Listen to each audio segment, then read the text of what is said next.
कोई ऐसी कोई बातचीत हुई है? 1 साल पहले ना दीदी ने उसको घर से निकाल दिया था। अच्छा, सुधीर सांगवान को? सुधीर सांगवान को जी हाँ, घर से निकाल दिया तो वो 14 सेक्टर में ना किराए पे लेके रहने लग गया वहाँ पे। घर है ना, घुसने भी नहीं दिया उसको।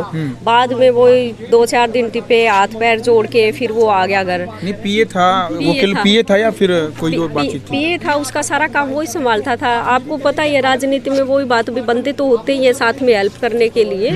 तो दीदी का काम वही संभालता था। तो अभी सुनने में आ रहा है कि गोवा में उनको गिरफ्तार कर लिया गया, सुधीर सांगवान को। नहीं, लेकिन गिरफ्तार करने का क्या है, कुछ नहीं हुआ उसके साथ। वो तो आराम से वहाँ बैठा है, जैसे गोवा पुलिस उसकी वह बात है, जैसे कोई मंत्री हो उसकी ऐसे सेवा कर रही है वहाँ पे। कोई कार्रवाई नहीं हो रही।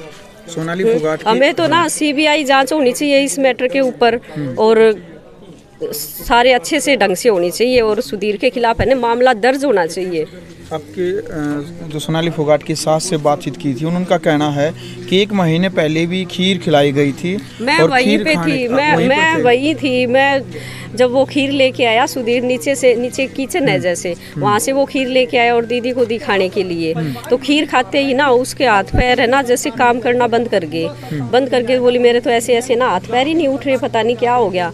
तो मैं बोली खीर का टेस्ट करवा ले, अगर खीर खाते ही हुआ है तो पता लग जाएगा। बोली ना, ऐसे कौन देवा, सारे घर के है, ये है वो करके।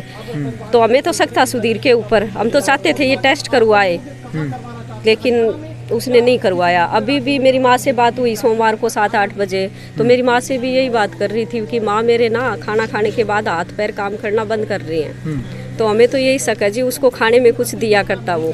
संपत्ति को लेकर के भी कोई बातचीत चल रही है? कोई संपत्ति को लेकर कोई मामला हो सकता है? वो बार ये कहा करता कि जो ये है फार्म हाउस है, इनकी जो जमीन है इसको बेच के और कहीं ले लेते हैं। सुधीर सांगवान बोल रहा था बार-बार। सुधीर सांगवान बोलता था ये बात। मेरी बड़ी दीदी है, इनकी दोनों की ना जमीनें जैसे इकट्ठी है, तो बोला कि दोनों की बेच के ले। तो इसको तो बड़ी दीदी को तो हमने ना घर वालों ने सबने बोल रखा था।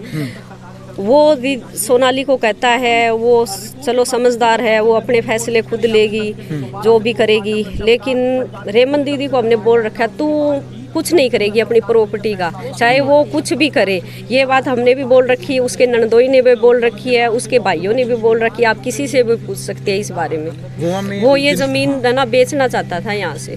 बिल्कुल, कई लोगों की आशंकाएं जताई जा रहे हैं कि क्योंकि आदमपुर जो सीट है यहाँ भी उपचुनाव होने वाला, कई लोग राजनीतिक एंगल से भी इस मामले को पूरे को देख रहे हैं, क्योंकि कई लोग कह रहे हैं कि किसी के गले का फांस थी वो निकल गया। मतलब बहुत सारे